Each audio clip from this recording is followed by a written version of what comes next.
Well, Taylor, how you doing today? I'm doing all right. How are you? Yeah, pretty good, pretty good. Excited to talk about this weekend because we have, I think, quite a bit to talk about. We got Monaco to go over. We have Le Mans coming up this weekend. A couple good oval races in Michigan and Gateway we can talk about. But yeah, it was a pretty good weekend in racing. I'll be honest. I didn't catch as much as I wanted to, being busy, but I caught enough of the important stuff that racing is fun. That's kind of how. I'm assuming you only watched Monaco on the weekend. Correct. I did only watch Monaco. I then proceeded to have a very busy Sunday after that, but I watched the entirety of Monaco, which was an interesting race. Yeah, I did Monaco, and then I did some yard work and then housework. Caught basically the important part of Michigan. Okay. Which I would say was like the crash afterwards. And if anyone knows what I mean, when I say the crash, you also watch the race. And then, yeah, I caught most of the IndyCar race. But, yeah, I think because the IndyCar race was late. Yes. It was like 9. It was a very late start for the Gateway race. Will be interesting to see how the ratings are. I doubt they're good. I feel like that's a rough one to capture audience for. But yeah, anyway, that's a conversation for next week. This week, we'll start with Monaco because there's a lot to talk about for Monaco, which is something I never thought I would say. Yeah, agreed. I think every time we go into Monaco, we're always expecting it to be like a, like a parking lot race. Exactly. Yeah. Where congratulations, Kimi Antonelli, you won because you qualified well, right? So the fact that we even have talking points for Monaco is honestly a little bit surprising, but it's also great because Monaco is like so iconic, and there's so many points about this race that we could talk about. First and foremost, the Kim K was there, supporting her man Lewis. That shot of, I think it was like Kim Kardashian standing next to what's Leclerc's wife? Alexandra. And it's like, wow. I can only imagine what she's thinking of talking to Kim Kardashian beside her. But also just like, what the fuck timeline is this? Yeah, and like to see her down in like the area where everybody celebrates, taking video of Lewis. I'm like, I hate it so much. I hate it. Like, be happy, go off, King, but also, like, does it have to be Kim K? Yeah. Unfortunately, it is. So, you got to deal with it. And you know what? And I don't know if this is going to be your flag for the week, because I can see on the notes that you haven't mentioned to him. But can we just take a moment to talk about Martin Brundle's grid walk? Yep. I'm throwing a yellow flag now, because my yellow flag of the week is the Martin Brundle grid walk. Oh my god, I am so over them. And like the entitlement. Yes. We had this conversation years ago of how bad the Brundle grid walks have become. Like they were kind of funny at first, and you would have interesting interactions on the grid walk. Now you just have old man gets mad at celebrities for not talking to him. Yeah. And like it's cringy to watch. It's very cringy to watch. Yeah. I don't watch the Sky F1 feed, so I don't catch the grid walks. I actively try to avoid the grid walks. But when I see them, I shouldn't see them because the internet is making fun of them. Yes. And yet, I saw the Martin Brundle one and how terrible it was. Because again, like, why are we doing this? I don't know. Like, I don't understand why we're doing this. Like, I don't. I'm not sure what value it adds because, like, nobody who's tuning in really cares to see what, like, celebrities decided to, like, show up at the race, but also, like, which celebrities were invited to go. Like, we all know that these celebrities are, like... What was the last positive grid walk interaction? What was the last time Martin Brundle had a good, positive grid walk? Had to have been years ago because I feel like there's always one encounter in every grid walk where it like sets him off on some course. The last one he did well was 2024, I think. And that was at the Canadian Grand Prix where he ran into Mary McGee on the grid. Old star, like motorsports woman from back in the day. No one knew about her, but then all of a sudden, everyone then was like, oh my God, who is this person? She's awesome. That was like, that's the last one in the last 10 years that he had a banger of an awesome on-grid interview. I can tell you how many terrible ones he's had. Yep. Like when, I can't remember the basketball player he went up to and said, hey, Patrick Mahomes. It was not Patrick Mahomes. There was a Megan Thee Stallion one. There's been so many bad ones he has had, and it's like, why are we doing this? For all the good ones he gets, he has like 15 terrible moments that I'm just like, stop. You're embarrassing yourself in the sport. So I think we should look to get rid of the grid walk, or at least do it in a way where the guy doing the grid walk doesn't get annoyed that people don't want to talk to him. Yeah.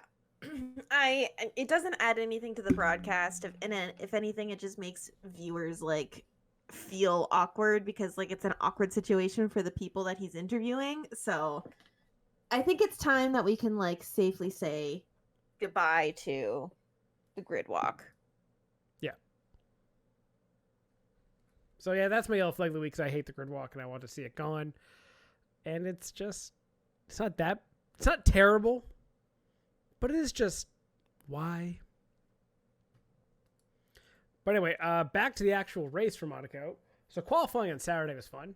I'm sorry Leclerc probably had a chance to win the race in qualifying if he didn't hit the wall. Yes, agreed. But also, I'm really happy he hit the wall on Sunday. Oh boy. That made the race more interesting. It did. It was interesting because they didn't like put a red flag for Lance's, but then they did for Leclerc's, which I thought was quite kind of interesting because I'm like, I'm not sure what they're cleaning up. The track was coming up. Yeah, I did see that part, but the track was also coming up after Lance's incident. So why didn't you throw it after Lance? Because no one looked at the track when it was Lance. They just assumed it was Lance. Right, of course. Again, I guarantee that's 100% a thing. Yeah, exactly. Probably. It was the brakes, but also we can also blame the track. Like, it's fine. Listen, it's in the name of safety, Taylor. We went over this last week.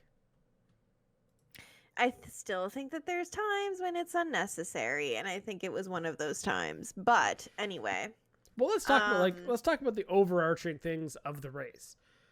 We could say this was an entertaining Monaco Grand Prix, right? Yes. Why was it entertaining? Why was this one, despite it still being impossible to pass, why was this entertaining versus other ones in the past? There was actual incidents and penalties. There was intrigue, I would say. Yes. Well, you didn't really know what was going to happen because exactly. There was a lot going on. That's the answer right there. And that's what always makes racing great is not knowing what's going to happen. Despite Antonelli winning, you didn't know it was going to happen. And that's what made it a good race because there was always something happening every few laps. Whether it was mechanical failures, which we actually saw quite a few. I think there was like 4 of them. Accidents with Leclerc and Stroll putting the wall. penalties with the speeding in pit lane, and also other penalties ever happened. Team fighting. Like, was it the Williams who had the whole?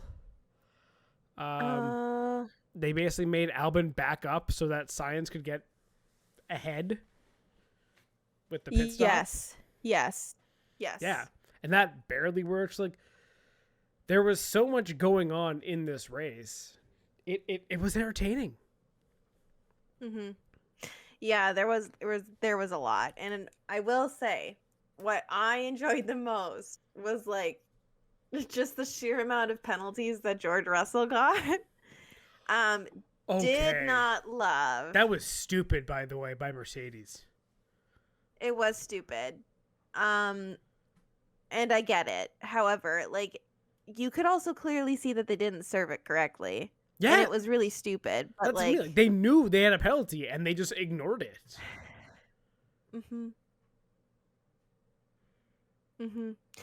Don't understand why they would have done that, because it was going to bite them. But again, him not even being in the points, fabulous. Yeah, I mean, let's go over the winners. I guess what's it called? Order, the finishing order. You had Antonelli win. Yes, which unsurprising, because if you qualify, like, basically if you get pole on Saturday, you're probably winning this race. Like 90% you're winning this race. Yeah, so but good for him. He had to earn this. Like, yes, he had the pace and ran away with it. But we know the struggle for Antonelli this season has been those starts. Right? Yes. And he had to defend a start not once but twice. And the second one with a Ferrari lined up beside you, who has been great on the starts. Yes. Lewis has been very good at the starts. Kimmy did everything right. He deserved the win. Yes, he did do everything right. Shock of the century was the Red Bull basically losing power. Off the start? At the beginning. Yeah. And obviously Hadjar had an issue too that he had to nurse home like halfway through the race onward. Yep. And to still get a podium, I think that's pretty fantastic. Yeah, it was one of those, it was an interesting race, but there were so many penalties. And some of them made sense and then some of them didn't. Yeah. Like when you're at the end of the race and all you see is a bunch of like the red exclamation marks or whatever, you're like, what's going on? Because it doesn't seem to make sense to me. So, like, obviously there was something with the speeding in pit lane. Yes. That got called a bunch. I think there was maybe like 5 or 6. Oh, a bunch. Speeding in pit lane.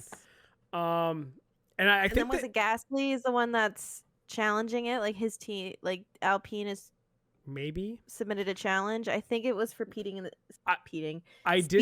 pit lane. I did see his guys like walking it with like a stick to like measure, but it would appear watching some of the onboards, guys were like cutting the pit lane because the pit lane is based on like the outside lane, but there was a tiny little spot there where you could actually cut and get like a little bit extra seconds, but that's traveling a certain distance because like that's how they measure the pit lane, right? You have what's it called, transponders at set locations, and at times from the car to get to the one to the other. Yeah. And in a weird curved pit lane like the Monaco thing with like I guess a little weird way to get in it, guys were cutting that and also cutting it on exit and getting speeding in pit lane. Yeah, I mean, if you're not cheating, you're not trying, but at the same time, if you're not cheating, you're not trying in motorsports. This is the way. Exactly. This is the way. But sucks overall, they got it was busted. an interesting one. Yeah. Yeah. The Russell one's hilarious because they absolutely blew not serving the penalty. There was the debate of the Ferraris because on the Lance Stroll safety car, the late one, they double stacked the Ferraris, but made Leclerc wait behind Hamilton, so Hamilton served his speeding the pit lane penalty. And there was talk of like, well, why would you do that? Mm-hmm. And I think the great debate on that, or the solution to that, is you have to. So the option there was pit Lewis for fresh tires, don't pit Leclerc, so that Lewis serves his penalty. Or you pit Hamilton and you pit Leclerc, but Leclerc also loses 5 seconds because he has to wait behind Hamilton. Yeah. So if you do not pit Leclerc and you allow him to get by Hamilton because of the penalty, you are giving up the win. Yeah. And you were saying, we are going to give this driver the preferred position because he did not make a mistake this race and get penalized, and the one who did get penalized was going to drop down. Okay? Or if you pit both of them, if you pit Hamilton first, like, as you did, you know you are at least giving yourself a shot at the win. Mm-hmm. And yes, Leclerc gets punished for not having a punishment, but he didn't lose a spot anyway. I mean, he got punished by putting it in the wall later, but that wasn't the whole thing. So your solution is either go for the win for Ferrari and not play favorites in the drivers, or make a call to swap positions in the drivers, giving up the win.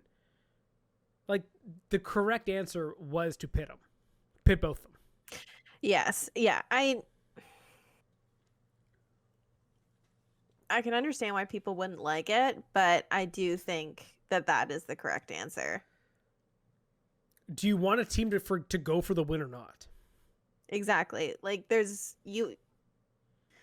Because either way, you're then pitting Hamilton, and he's going to have fresh tires behind a guy on old tires that he can't get by. Yeah. So what's the point? Yeah. So then what's the point? Because exactly, there's no place to really pass in Monaco. So you just dropped your one guy. You dropped your one guy, and he has fresh tires, but won't be able to get by your other guy to go attack the win. So then why pit in the first place? So again, like, you have to pit to go for the win. Yeah, and then Charles ended up putting it in the wall anyway. And blames the brakes, not himself. But I'm pretty sure there was a little bit of his own mind there from being angry of having to pit and stay behind Hamilton. Probably, yeah. He probably made a mistake because he was frustrated with the decision that was made. And that's what happens. Yep. So we went through the podium. Antonelli, Hamilton, Hadjar. Piastri was 4th. Lawson 5th. Lindblad 6th. Gasly 7th. Now, Gasly finished 3rd. Mm-hmm. And celebrated around the track like he finished 3rd.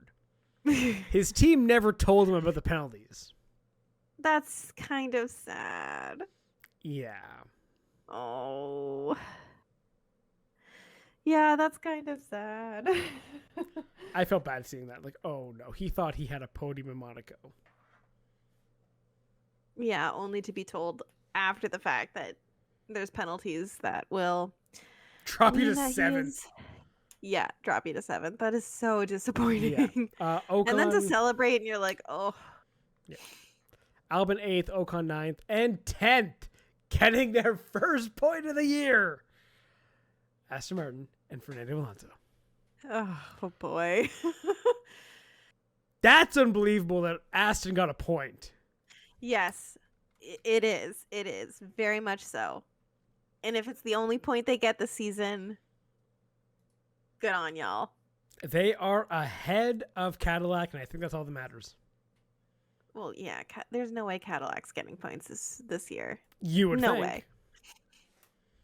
I mean, Monza's still on the calendar, so we don't know. That is another race where anything can happen, so. That is true. But yeah, I think it's hilarious that Aston Martin, in the chaos and penalties and their own guy wrecking out, got a point. That's why I gotta rock the Alonso hat tonight. You can be proud of Aston Martin for once. I can be. I was really happy. But yeah, one thing also watching Monaco that I appreciate about that track versus, I guess, a lot of more modern tracks There's a lot of marshals with flags. It's good to see actual flags out there.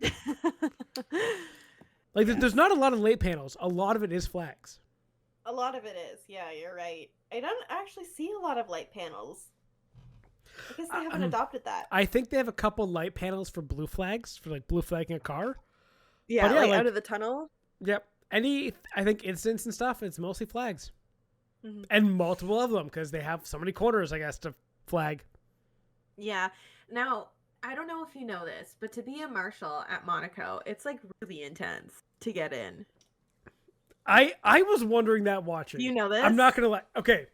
The reason I thought about that is I was looking at the marshals of Monaco, noticed there's 2 on flags. Mm-hmm. And they wear helmets, and they have, like, I guess something marked on the helmet that says they are the flagger. Mm-hmm. So, like, yeah, I figured it's intense because they all have matching uniforms. They all have helmets. They all have the gloves. They have the suits. Everything is uniform. Yeah, so also the way it works. So to even qualify to marshal the Monaco GP, you have to be a certain age range, and you also have to pass, like, a physical test. Oh, I'd so fail. But also, you have to commit to working every single FIA event leading up to that race. That's kind of awesome.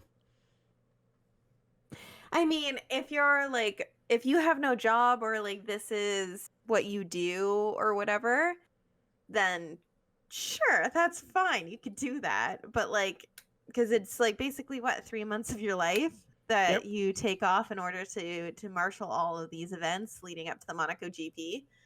But it's a very, and yeah, they have like a cutoff of how old you can be to marshal the race. I think the cutoff is like 60 or 55. That's actually, I think, younger than I thought. Or no, way older than I thought. I thought it would be like 40 would be the cutoff. No. Interesting. It's very intense, apparently. I will never pass a physical to be able to marshal the Monaco GP. There's no way I'm pulling myself up through any of those. Let's be real. So after your story from last week, yeah, no, you're definitely not. I'm working on my guns for next year. Please stop! You're embarrassing yourself.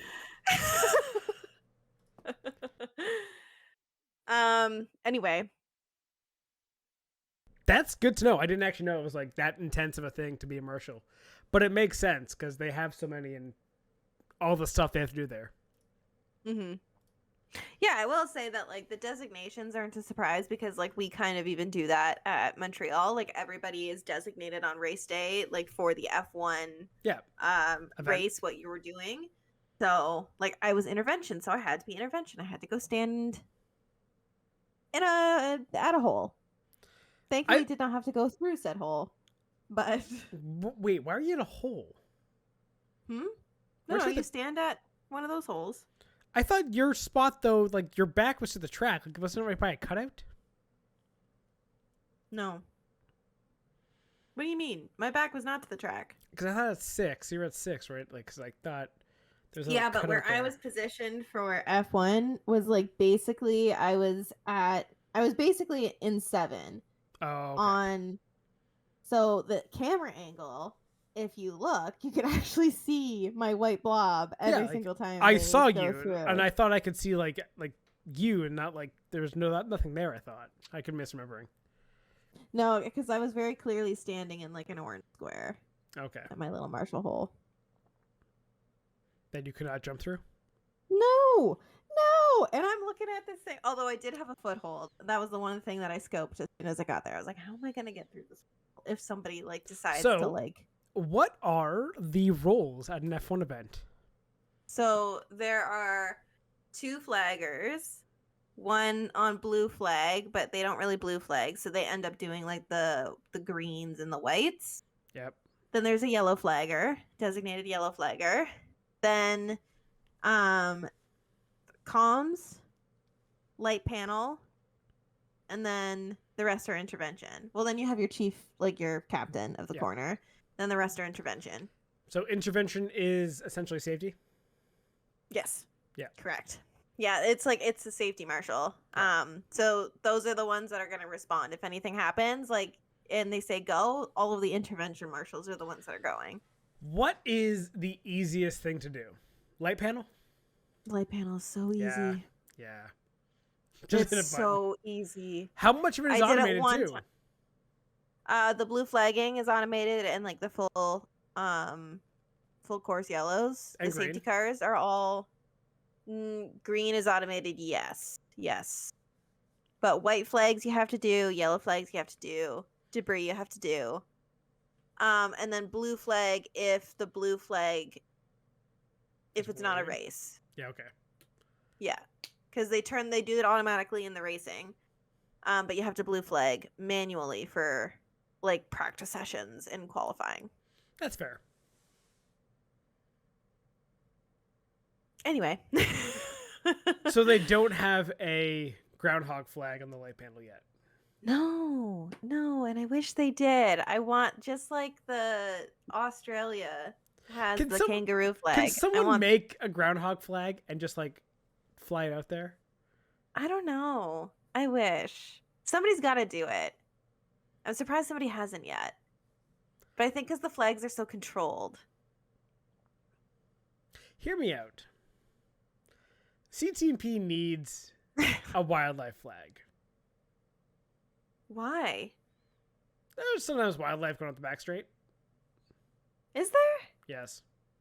I've never actually seen any wildlife at CTMP. Yeah, when I was at was it 7 last year? Yeah, there was a groundhog that was just chilling by the wall the entire race.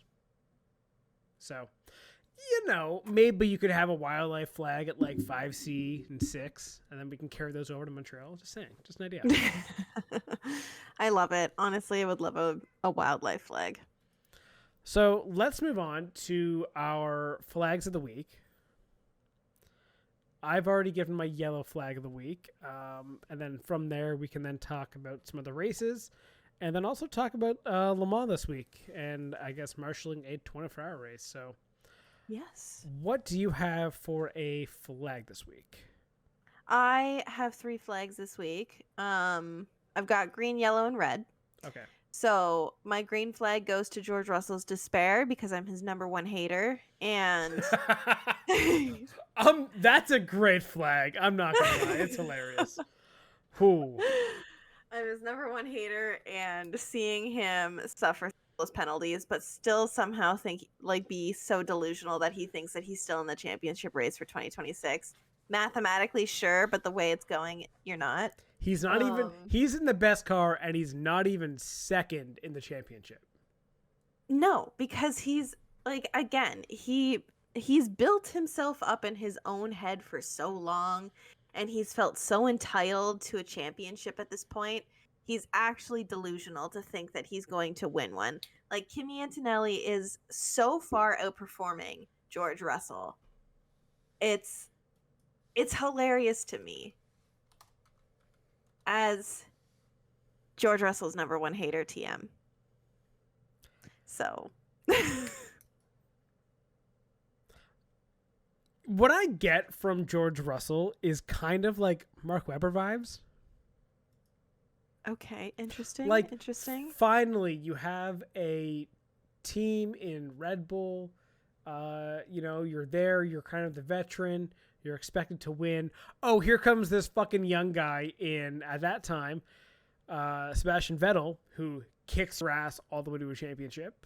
And now you're getting George getting his ass kicked by a literal teenager. Yep, an actual teenager. An actual freaking teenager. And yeah, getting dominated. Just dominated. And for even Toto to be like, ooh, he's still in the championship race. Stop. Yeah, he's saying that to appease George. Exactly. George is no longer a spring chicken in F1. No, he's not. He is not. How old is he? How old is George Russell? I want to say he's 25 or 26. You're actually Could be wrong. Even 27. You're still wrong. How old is he? He is 28.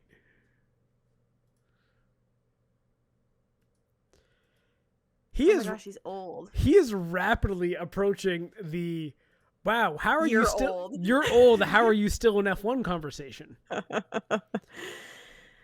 Oh, it brings me joy, Sean. Brings me joy. But like, to be honest though, like if Alonso is still racing, here we are. That's fair. Or let's look at this. Bottas is 36, right? Oh my gosh. I know, it feels so old.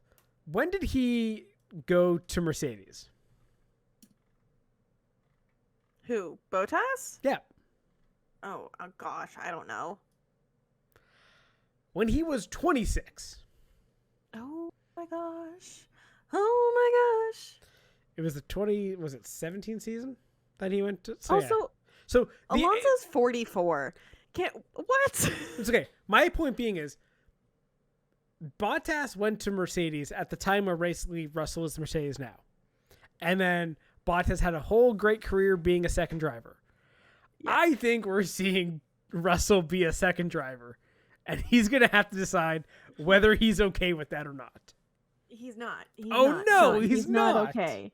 He's not okay. He still this is the problem with Russell though, is that he still thinks he's the number one driver. He still thinks he deserves to be the number one driver, that he's entitled to be the number one driver. This is his problem. He's too busy being mad that it's not working out the way he feels it should work out. He's gonna listen. Man, yeah, next year. Watch it next year. He's going to pull a Ricardo. Probably. He's going to start chasing the next big team that's up and coming that needs a driver, and he's going to absolutely torpedo his career. He will, and I can guarantee that he will probably throw Mercedes under the bus and make excuses for why he wasn't as successful as he thought he would be at Mercedes. Because that's what he does. He blames everybody else but himself. Yeah. That's a great flag. The George Russell despair. Great green flag. Thank you. So I actually said, I think earlier, my Martin Brundle one was a yellow flag. I misspoke. That's my red flag because it stopped fucking doing it, Martin. So that's a red flag. My yellow flag of the week. I only have a red and yellow. I don't have any positivity after. I should. Actually, you know what? I'll give a quick green flag to NASCAR safety because I've never seen a car hit a wall as hard as Christopher Bell and be fine. That was the nastiest wreck I've seen in a long time. Anyway, quick green flag there. Yellow flag is going to the FIA. Okay. Tell me why. Because my yellow flag is also the FIA, but I feel like we have different reasons. So mine is going to the FIA for this whole engine... I guess balancing what's that? The ADUO or whatever the heck it's called. I feel like I saw something on this. Yeah, so essentially they've measured all the internal combustion engines on all the teams or all the manufacturers and has decided who is the most powerful and who is the weakest and who gets extra funding and extra upgrades over the next couple of years. Mm-hmm. Somehow, Mercedes is not the greatest engine. Red Bull is. So Mercedes is going to get an engine upgrade.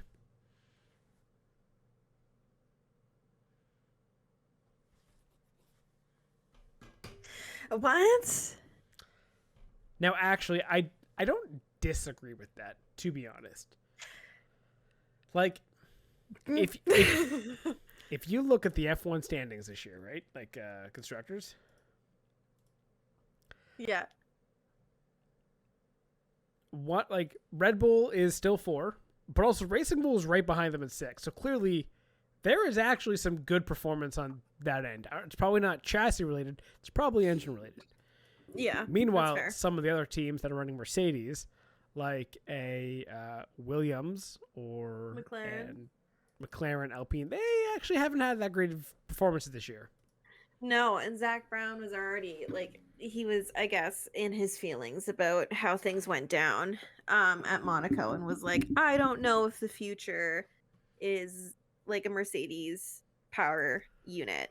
for McLaren. And I'm like, okay, so are you going to start developing your own, or are you going somewhere else? Again, Zach Brown likes to complain a lot, but then where is the action other than like shady backdoor deals that end up with people getting sued?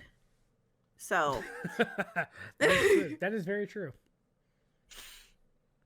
So I don't know. Yeah, so the whole context of the Red Bull is the top engine now, and they were only measuring internal combustion engine, not the whole hybrid system as it is. So that's interesting. Yeah. So somehow now Mercedes gets to have an engine upgrade. Red Bull doesn't. They have the best internal combustion engine, ICE for it. Ferrari, I think, was the second best, and then Audi, and then Honda. Or Audi, Cadillac, Honda, maybe? Basically, the three bottom ones we know are the bottom ones. And then everyone else is just kind of, there. I'm giving a yellow flag because, one, I feel like a lot of people were kind of bummed out by these results. They're not sure that it's fair that Mercedes was deemed to have the second best engine. And the fact that it was only internal combustion engine, not the full power unit, which again, that's only 50% of the equation this year. So I'm curious how this will work out over the next few years, and if they actually will somehow balance the field, or if this is just going to give Mercedes an advantage to run away with it. So again, I understand why they're doing it. I get the point. I'm cautious of how it's going to turn out, but we always know there's sometimes some backroom dealings in F1 that take years and decades to play out. Yes. Yeah, true. I think that's a good flag. Thank you. And yours for the FIA? Honestly, I was just confused with the way things went with Monaco, and I was very confused with like the amount of penalties, but also the like red flagging the race to completely neutralize it. I was like, interesting. But we kind of talked about it, so maybe it's like a pale yellow flag. But maybe it's also like I'm just sensitive because IndyCar has gone and just like absolutely messed up these yellow flags. So maybe I'm just distrusting of like these decisions. Yeah, I'm really curious what's going to happen in the next IndyCar race because again, they raced at Gateway yesterday. No issues there on flags. They had to throw yellows when they did. Like IndyCar's decision making on ovals, I think, is like the gold standard of oval racing. When it comes to the street circuits, they're a little questionable. Yeah, questionable at best. Yeah. But so those are my flags. Yeah. I guess quickly talking about IndyCar for a minute. Not sure how much you saw of the race or if anything. I saw nothing. I don't even know who won. Oh, guess who won? Guess. Your favorite. I swear on my life. Is it Pelot? No, your favorite. My favorite? Your least favorite. Ferrucci? Okay, your other least favorite? What? Newgarden? Yeah. Oh, okay.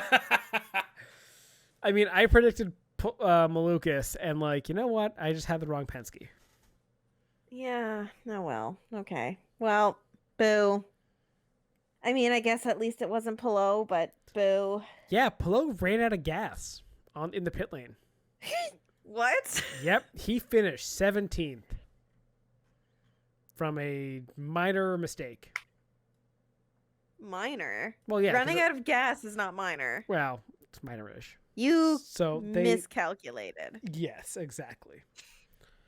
So that's a rare team mistake by Chip Ganassi. So yeah, wow, that's actually very surprising. He finished 17th. Don't look at the standings because honestly, they have not changed much. Despite him that much, he still has a 49-point lead.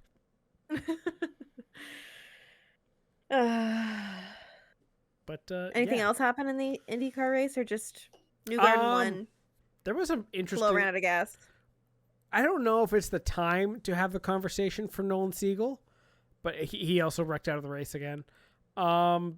Why is he still driving in this series? I think it's time for him to go. Like, this was a failed experiment, McLaren. I agree, and I think we can have that conversation next time. Okay. Mostly because I just don't have enough to really go through all that. And then the NASCAR race was at Michigan. Was really entertaining. Denny won. He got to do the whole flag for Kyle Busch. Really nice, really good. It was a really exciting race. NASCAR on that track is fucking fast. Michigan's a great track. IndyCar needs to go there too. It's just a great track. It's so fast. Go to Michigan instead of Detroit. It's so like it's multi-grooved. You can drive anywhere. Yeah. One of the best tracks ever invented. There was 2 of them actually that they made. One was Michigan, and they also made a second one in California that they tore down a couple years ago. Yay! Anyway, I'm not mad. I'm so mad. You're so mad. You're bitter. Yes, because they were the best tracks ever made. Anyway. So, Le Mans is this weekend. Yes, Le Mans this weekend. Do you have any predictions? I also want to talk to you about what it's like to actually marshal a 24-hour race. Because I haven't done it. You have, so we can talk about that. Yeah. So, let's start with... let's talk about some of our favorites. Who are we rooting for to win the 24 Hours of Le Mans? You know who I'm rooting for. Okay, that's one class. There are 3 classes in this race. Yeah, but to overall win Le Mans, you know it's going to be an LMP2 or whatever. LMP2. The highest class. LMP1. What is it? Hypercar. Hypercar. Yeah, you know it's going to be a hypercar. Anyway, I am really looking forward to seeing the new debut from AO Racing, Rocky, Pegasus car. You're such an AO Racing simp. It's not even funny. I do. I am an AO Racing simp. I'm not going to apologize for it because honestly, I think it's the most fun racing team in IMSA for sure. And honestly, it might be in motorsport because I think that like having the characters for your car, I think it's so good. It brings kids in. It's like so engaging. They do a lot of great things with like their actual like fan community, and they put on a lot of events, and they're always like really good in like the paddock, encouraging people to come by. And the team themselves, like I've met some of the crew, and like they're honestly really great people. You know, you say that they did sue a fan for putting Rexy teeth on a car. So I mean, okay. However, when you read a little bit further into that, it had more to do with Hot Wheels than it did with AO Racing, because they had already signed their deal with Hot Wheels at that point, and fair enough. Then they got a little. Enough. Anyway, in terms of the hypercar class, I got 2 cars. I have 2 cars who I want to win. Okay, who are yours? The first car, I honestly, both are Cadillacs. Okay, I'm kind of going for both Cadillacs. The Team Jota Cadillac with Bourdais, Earl Bamber, and Jack Aitken, like them. Mm-hmm. And the Wayne Taylor one for Ricky Taylor, Jordan Taylor, and Philippe Albuquerque. I'm hoping for them. So I'm kind of jumping on the American flag and going Team Cadillac for this race. Okay. I kind of personally like... I really love that 007 Aston Martin.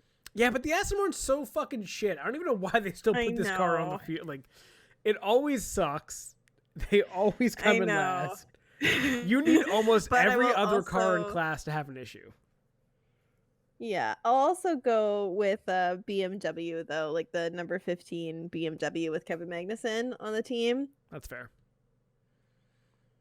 German engineering. We love to see it. Also, what the heck? Antonio Giovinazzi is in this? I did not realize that. That's funny. Where is he? Who's he with? I think Ferrari AF Corsa. Oh yeah. I think he's been with them for a while, actually. Interesting.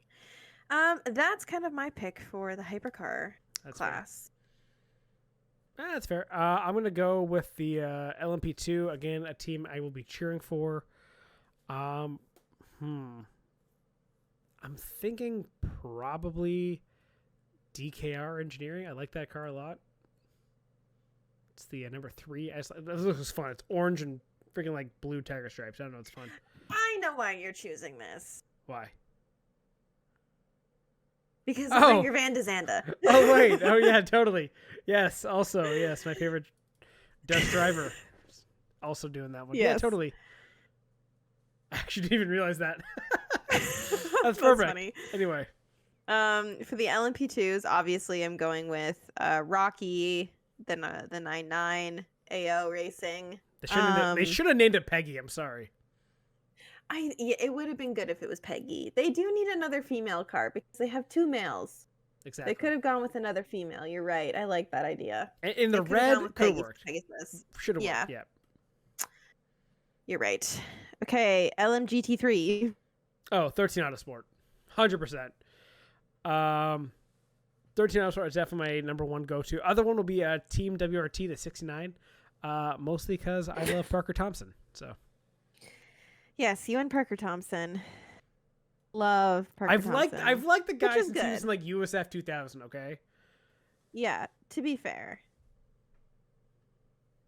That is true. Okay, now I have to actually find... I thought I did have one, but now I don't. Hello?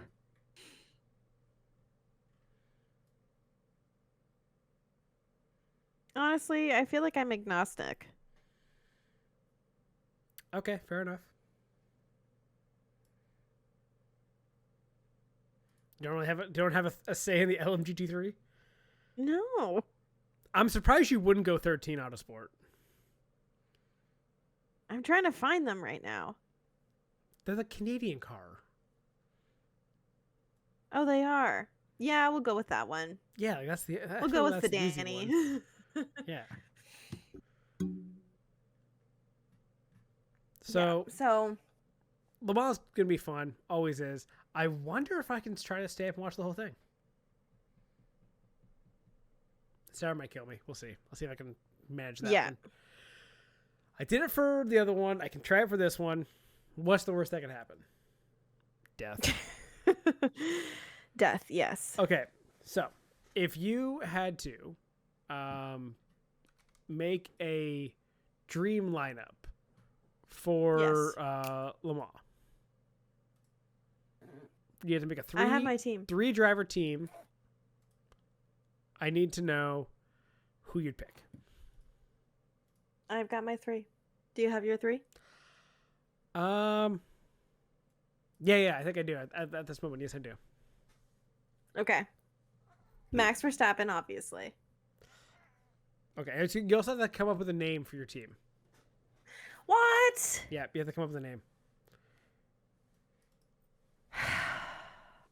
And what car they're driving. That's hard. Yeah, also got to pick which car they drive.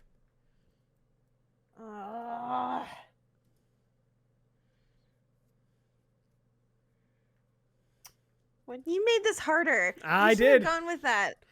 Okay. Well, so anyway, here's you got my Max team. Verstappen. Okay. Max Verstappen, Scott Dixon, and Mick Schumacher. That'd be a pretty good team. Okay.